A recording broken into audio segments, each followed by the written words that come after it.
Orlondo, one of the interesting aspects of this matchup is that it's the same two teams, same two coaches in consecutive Grey Cups. Now, you did that as a player, and I believe you lost the first game and won the second.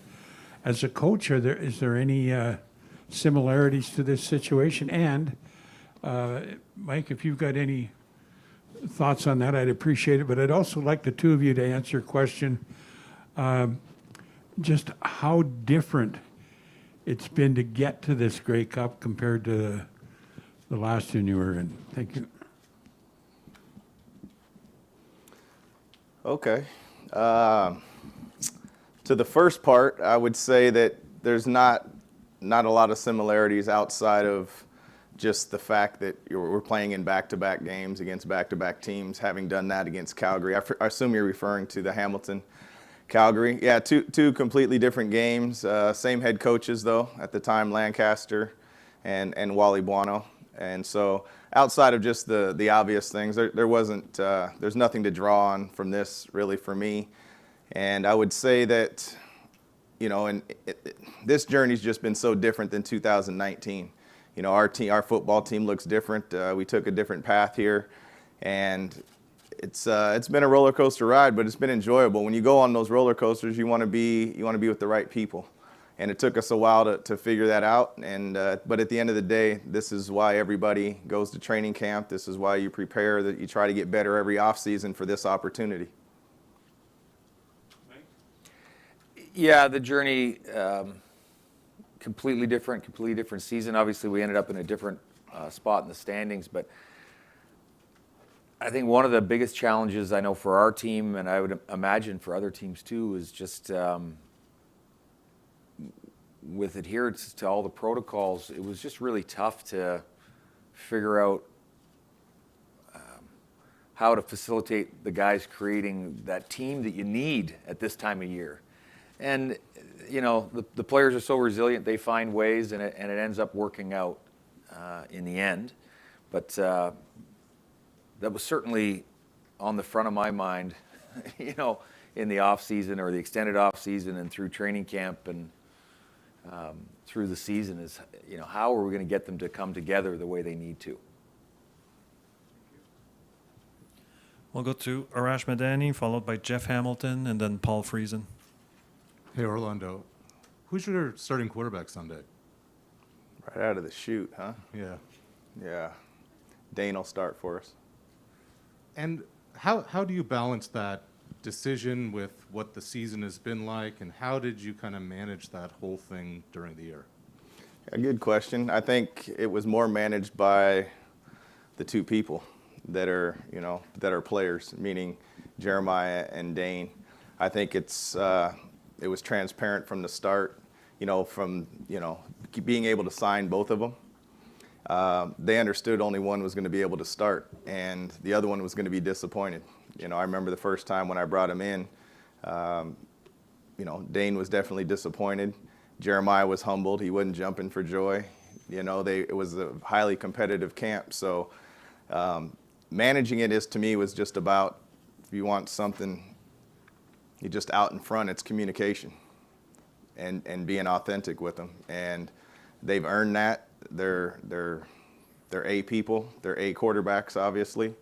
And so you have to make a decision. You can't start them both. And so it was never easy because, personally, I don't like letting people down. But you got to make a decision. That's what I get paid to do. Next question from Jeff Hamilton, Paul Friesen, Steve Simmons, and Scott Riley. Jeff?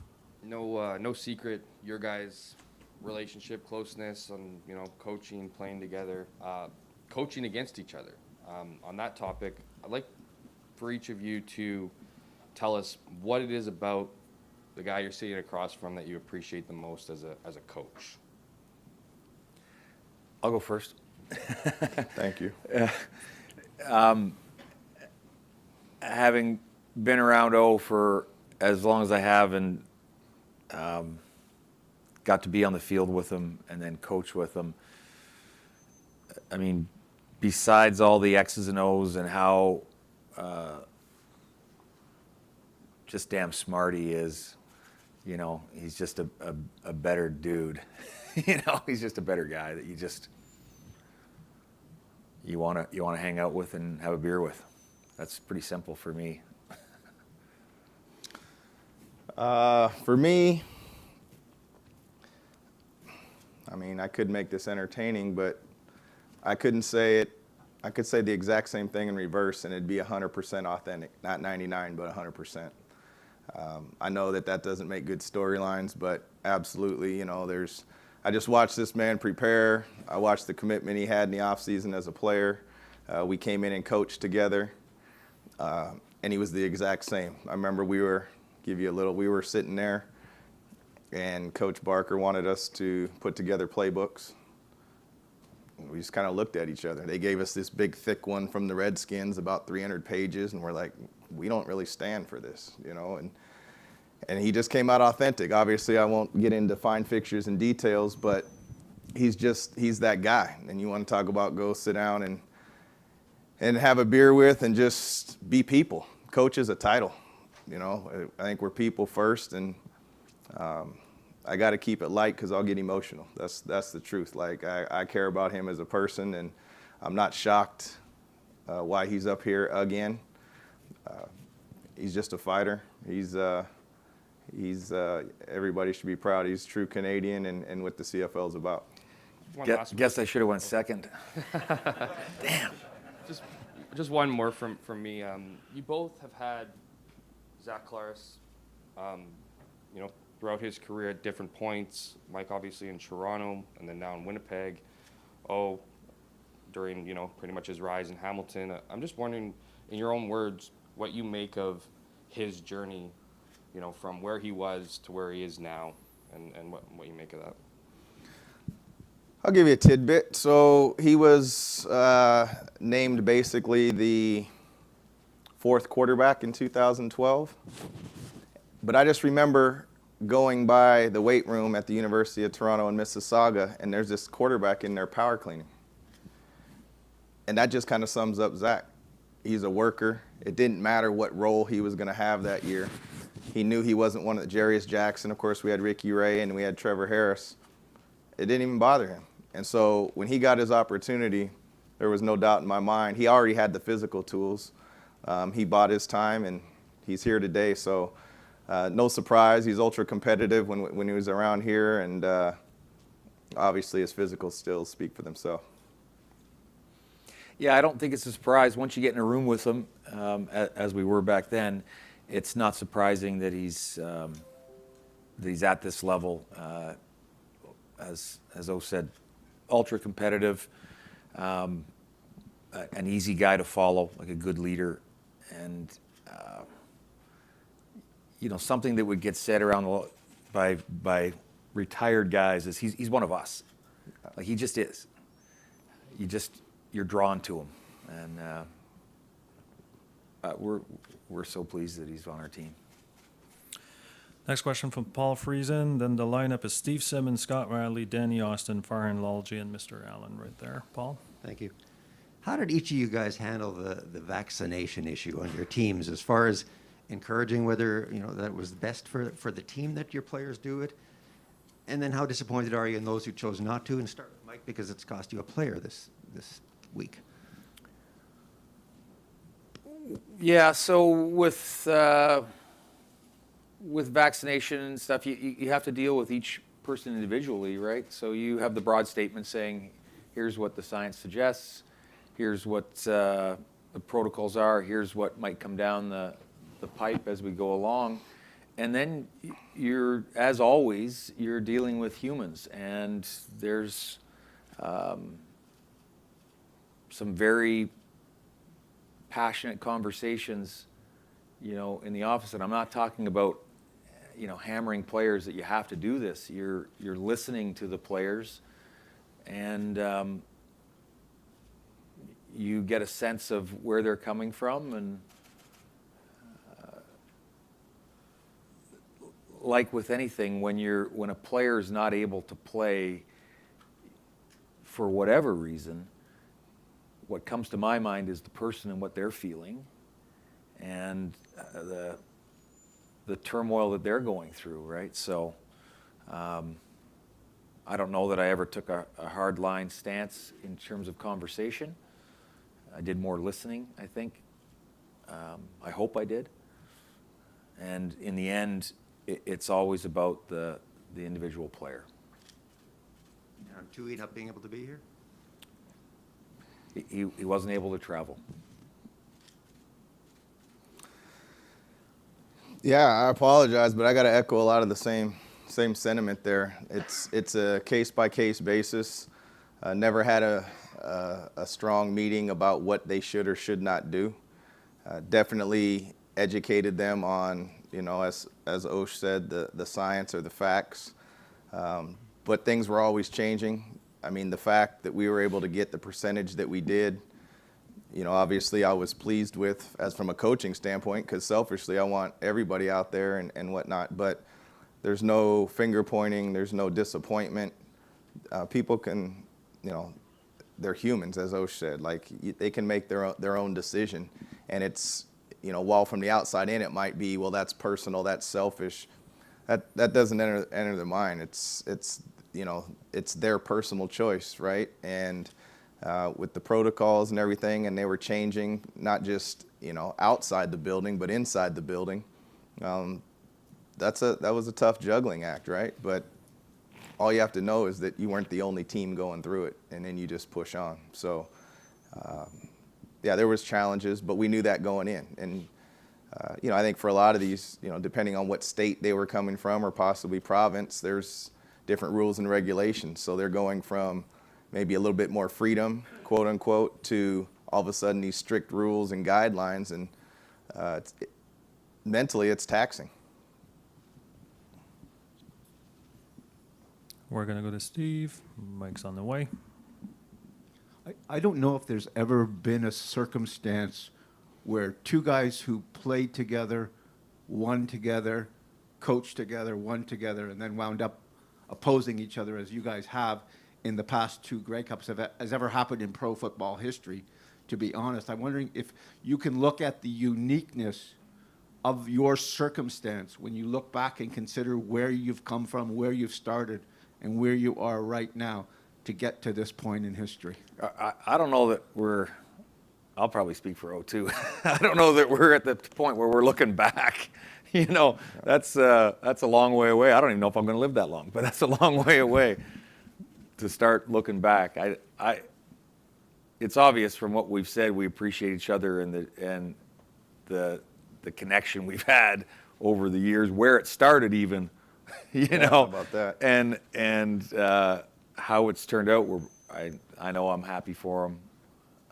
I love watching them work, but sit back and ponder all those things you just said. Hey, we're looking forward. We got a game on Sunday, and it's going to be competitive. Yeah, thanks, Osh. Yeah, Sorry. No, I'm saying that you did it. I don't know. I'd just say that, yeah, like he said, just from starting where, and I think he was referring to even being teammates, with the Detroit Lions for a small time, to where we're at now. That's about, it's a great story to maybe be written at another time, but, I'm a lot like Osh, like, you're kind of where your feet are planted, and you're full steam ahead right now. And, I'm happy for Osh, and, it's just one of those situations that, again, you'll reflect later, not now. Do you remember the circumstances of meeting him the first time? I just remember being in the locker room, right? And I was kind of unaware, except for I kind of heard a little buzz that there was this guy that, played in the CFL and whatnot. And of course, I was familiar with the CFL just, being from Seattle and a bordering state. So I had got some feeds and whatnot. And so that was kind of where it was. And then, oddly enough, I don't know if you remember this, Osh, but, I actually have a picture of standing next to 99. That's okay. I had 32, so I wasn't a shoo-in to make any football team myself. We both had a number, though, and we both played, and oftentimes, we were in the same group. So I was able to watch him play, and I knew he was a student of the football game, and he really didn't put up with any you-know-what out there. It didn't matter who the opponent was. So that's how that's when I first remember. And then I came to Canada, and he was, he's so humble. I didn't know he was a freaking legend up in Canada. I come, and he's, winning Grey Cups with Toronto as a player. So that's kind of my memory of Osh when I first met him. Thank you. Scott? Mike, you've had, let's call it a complicated relationship with Ticat fans over the years. Talk a little bit about that. And as a coach, do they treat you differently, less vigorous now that you don't have the pads on and you're standing on the sidelines? There's a couple guys behind our bench that are full of vigor.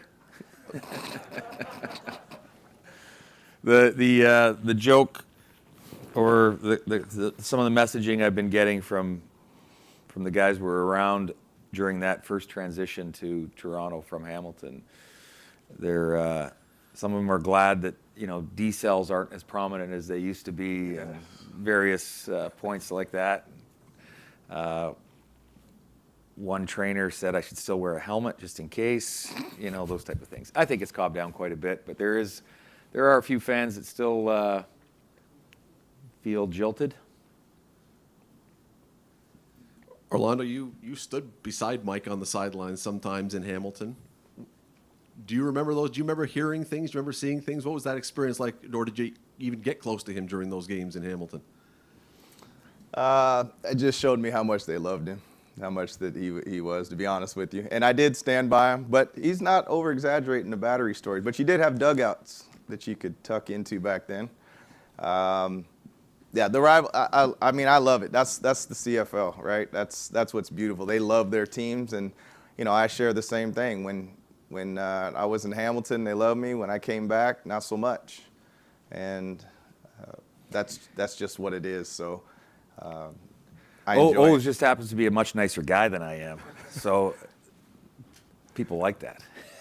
Well, I dodged a couple of objects myself. We'll go to Danny Austin. Danny? Mike, from the outside looking in, it at times felt like every team in the league was dealing with adversity, and then it was just smooth sailing in Winnipeg. You referenced the challenges of this year. What were some of those things that you guys did have to kind of really work out and overcome? Well, there's all sorts of untold stories in every year. Even in 2019, there's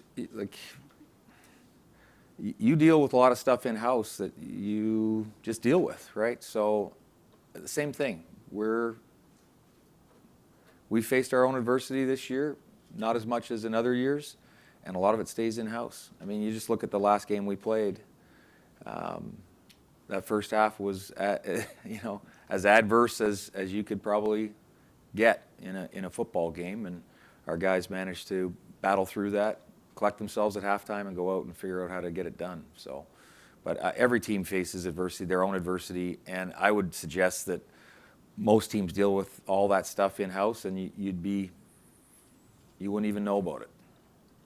And then just quickly, Orlondo, to go back to 2019, what did you learn from that Grey Cup game? Obviously a challenging evening for the Ticats. Well, you always will gather experiences, but I think, like I've echoed before, each year and each team is so different. And it's 2 years removed, and there's a lot of players on this football team that have no idea when referencing even what I'm talking about. And so you always take the experience, but I think it's not like the result wasn't favorable, so now we change practice plan, we change outlook, we change our core values, we got beat on that day by a better football team. And is it frustrating? 100%. But there are things that you tweak, but you also got there because of a lot of things that you built on the foundation. So you'll always take the experience, and there's lots of players that were in that game. And I think sharing that with other players and understanding, where there was their own opinions, like there's a whole nother life that takes place in the locker room than when you're all together as an organization. So, as Osh said, the players are the really ones that make it up. But I don't carry a cookie cutter model and say this is what happened, this is what we have to do, because our team is different. All right, we'll go to Farhan Lalji, followed by Mr. Allen right up front. We'll go to Frank, and then we have the queue's empty. So if you have questions, now's the time to signal. We still have a few minutes with the guys. Farhan. for either one of you or both, for two guys that know each other extremely well, did you learn anything different about one another coaching against each other in a Grey Cup last year, or 2019? I'd say no. Simple answer. I think, yeah, I don't know that you got to go too deep to understand. He's authentic. He is who he is. He's not going to hide anything. So I think I knew pretty well most things about him prior to that. You guys are both in different situations than you were in 19. I mean, 19, Hamilton was the heavy favorite after a really, really good regular season, and Winnipeg went through the road trips and did all of that to get there. You're in opposite situations now. Winnipeg's had an exceptional season, is really highly regarded, roster-wise, coaching-wise, all of it. How do you prepare for that differently now that you're on the other side of it? You know that nothing's guaranteed. If you don't stick to your process and put the work in, it doesn't matter, right? There's no carrying your regular season record into the postseason. It just doesn't work that way. Well, as far as learning anything, like, yeah, there's nothing there except for I know, there was a lot of, well, you beat them twice in the regular season. Like Osh just alluded to it. I knew that mattered none to the guy that's sitting next to me, nor would it matter to his football team, because I know how prepared he was and the mindset. So that has no bearing. And for us this year, taking the other way, it's the most important game was the first playoff game, and then our second one, and it just is, we're in the same spot as last year, just took a different journey. So love the build-up, but, the game's always to be played and only talked about leading up to it. Last thing for me is, you were asked earlier about Zach. When he left Hamilton, he was at a pretty low point in his career after, being at a pretty high point before the injury, and then you got a quarterback that was at that point and dealt with some adversity and was trying to rebuild his career. Can you both talk about kind of that moment when you first got Zach, and Orlondo, in your case, when he left Hamilton? Yeah, when he walked into the building, he got right into the meeting. He knew how to approach his teammates in the meeting. He listened a lot, as you knew he would. I'll say I don't think there was another guy that could come in and do that, right? Like looking around the league as we're pondering what we're doing, and Kyle's bringing suggestions. I'm not sure there was another guy that could fit in that seamlessly and get it done. So from the second he walked in, it was obvious that he could, and that's the only reason why, you wouldn't have brought another guy in. It just wouldn't have worked like that. And I'd say most of, I wasn't around really when the change kind of happened. I was at Fresno State kind of when June, had the football team and they had the slow start and whatnot. So I don't really know what happened there. So, I just know that regardless, I knew who he was at the core. I had competed against him. Having been a coordinator in Hamilton when he was in Toronto. And so, like I said earlier, not surprised, but most of that, as you referred to it as the low parts, were basically when I wasn't around. It was all highs, really, before the knee injury when I had him, or when he was with us in Hamilton when I was the coordinator. Orlondo, what type of growth have you seen from Dane Evans since the 2019 Grey Cup loss? Experience, just been there, dealt with different personalities, hunger, disappointment, all the emotions that you would go through when everything's on your shoulders, quote unquote, as a quarterback. He hasn't changed. He would be better to ask as far as the fine fixtures and details of things he wanted to work on and whatnot. His physical attributes, he can make all the throws on the football field. He's a different leader than Jeremiah. You're going to see more emotion. That's who Dane was. That's who Dane was when I was working with him on the scout team. Like, he's competitive. He wanted to complete every ball, even though you're telling him where to throw it. The growth would just be, quicker decision making probably, just understanding things and just growing from times when he hasn't achieved as high as he'd like. And Mike, with one-year contracts being kind of the norm in today's CFL, it seems like, how kind of special is it that you basically have the exact same team for the most part from 2019? Yeah, it's excellent. It's interesting, all in the same breath. I think the players really like being around each other. They've got a good relationship with each other in the locker room, and so I believe that they were selling each other on the benefits of all being back. Frank? Gentlemen, congratulations on being here. You both have reputations for being people persons. We've talked about a lot of the people, specific players. How about talking about the coaches, the staff that you bring in, the ones that you decide on when the season starts? What kind of assets do you look for specifically or generally in the game on Sunday? What kind of assets in terms of our coaching staff? Assets or advantages they bring, help they bring. Yeah, I just think it's the same as in any business, really. You hire people better than you and you let them work. I've got guys that are good men that work their tails off, and they're good coaches. So it's I've learned my lesson. I shouldn't interfere with them. I'll just let them do their thing. That's it. We're hiring people. Your title is your title, and most of the time they understand the X's and O's, but can they relate to people? So my goal is always to hire, as Osh said. Obviously, look at my staff. They've coached a lot longer than I have. It mattered to me zero. Just wanted to have the right people, and like I said, I'm not a micromanager. I'm gonna give suggestions. I'm gonna coach the coaches. But at the end of the day, if I'm going to coach the DBs or the defense, then I should do it. Other than that, I should get out of the way. Let them do their thing, right? I'm there as support for them, but that's what they've been hired to do. So that's just answering the way Osh did a different way. We're going to go to Dave Naylor, Paul Friesen, Danny Austin, Jeff Hamilton, and we'll go to Terry. Dave? Hey, guys, kind of a follow-up question about the roster consistency. I don't know this scientifically, but I think you guys probably have among the strongest degree of roster consistency from 2019 to today in the league. How much does that matter in terms of being able to put together a quality team as a head coach? How much does roster consistency matter?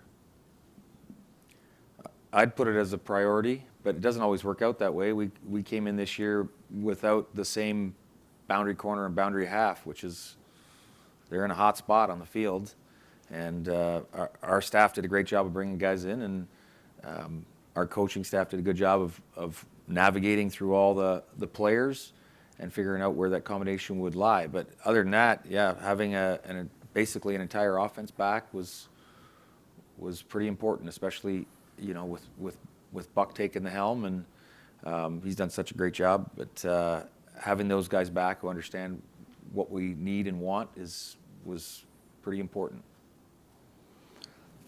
Yeah, I would probably echo that.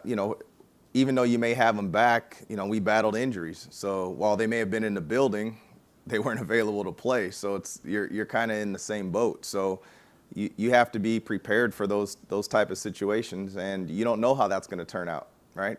Especially this year, there was no preseason games to let people turn it loose, and how much do you really want to beat up on yourself, and those type of things. So lots of challenges, but I think continuity and having things, it does allow you, as the saying goes, you envision being able to hit the ground running, and everybody else kind of has to catch up. That's the advantage, not just physically, but just culturally, right? The things that Osh alluded to it earlier, like some of the things that I really believe in, is meeting like this right in front of people. And this wasn't an option this year. So, there was some adjustment on the coaching.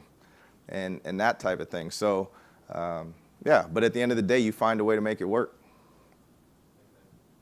We'll go to Paul Friesen. We're going to do questions, no follow-ups, please. We're tight for time. Paul? When you look at your opposing coach here, what is the one thing he does best? The one thing you know is going to make his team ready on Sunday? You're right at me. Sorry, the glare. That's kind of something I'd tell my team, I think. They'll be prepared. I mean, I could branch off from that, but that's what I know is going to happen. They'll be prepared. I'm just telling you that this guy will have his football team prepared. What's the one thing Orlondo does best? Well, obviously the prep will be there too. The X's and O's will all be there. You know, he's always related to people. You know, best in the room at relating to the players. Danny? Orlando, when I look at this Bombers team, I mean, from the defensive end spot, they're bringing, you know, with Jeffcoat and Jefferson, arguably two of the three. I mean, you guys have Jagarrett Davis. I have him right up there. But of the best defensive ends in the league, what can you do to just limit the damage that those guys can do? I think what goes unnoticed. What protection are you going to run? What are you going to do? So, whiteboard. I think when you turn the tape on, I'll say this, and this, I mean, if you watch any tape at all, other than the statistics or analytics, they play hard. When you play hard, generally, as a general statement, I think it doesn't matter where you play, if that's the guard on the punt team. If you play hard with your talent, it gives you the best opportunity to achieve. And that's what they do. That's what they do. Jeff, the mic's coming to you. Jeff and Terry Jones. Jeff, go ahead. Yeah, thanks again, guys. I mean, we spent the last half an hour here talking about your guys' character, how prepared you are, you know, all these great attributes of a coach. And, you know, it's no surprise to me that, you know, you both of you are back here. You hear about the way your players talk about you, the respect they have for you. You know, both sides say it starts from the top at their head coach. And I'm wondering, you obviously played for a lot of coaches. You've had, you know, people inspire you in certain ways. But I'm wondering what you think is important in today's day and age in coaching and having those relationships with your players, and what the benefits are when you have a team that is willing to, you know, quote unquote, run through a wall for their coach. So both of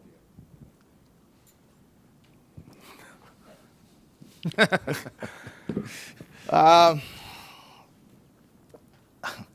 It sounds simplistic, but, you know,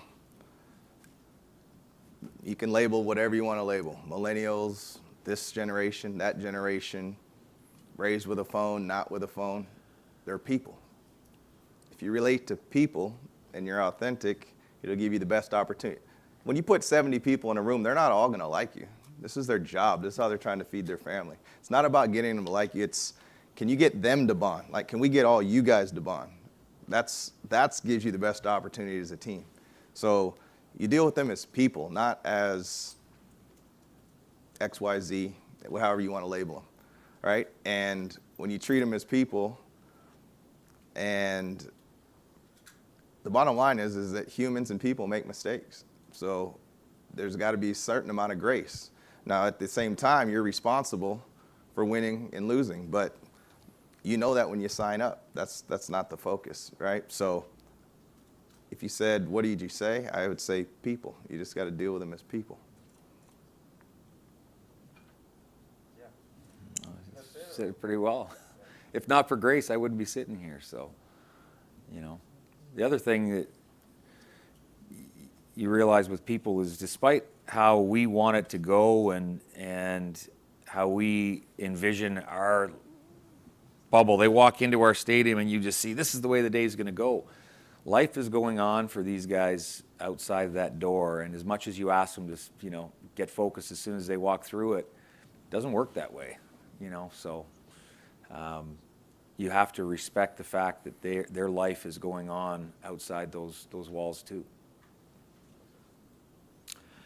Terry, go ahead. And just before you ask, yes, I did ask for a hold on the media bus to go to the stadium because we're tight with the end of the event. Terry, go ahead with the final question. For those of you who never attended this function before, this question has been asked for decades. And it's called the Jim Shaky Hunt Memorial Question. And basically, he interrupted the press conference at stages where he thought it was getting boring to ask this question. I debated about asking it this year because there may be a COVID protocol involved in it anyhow. But the question is quite simply, what are your philosophies going into this Grey Cup, especially with everything that surrounds it, on your players engaging in sex before the football game? And we'll start with Orlondo. Thank you, because I got hammered last year. I'm sorry, I don't have anything creative, but I've always just said you got to do what's got you here, right? And with that, I'll turn it over to Osh. I went through and tried to come up with something, but the interesting point you brought up is this year is really different. All right, the way the protocols work and the respect that a teammate has to have for his other teammates in order to make sure that their health and welfare is looked after it's paramount, right? So I think the COVID protocols have taken care of any answer that you can conjure up for this question this year. All right. Thank you, gentlemen. We'll see most of you at Tim Hortonsville for Ticats practice. Thank you to both coaches.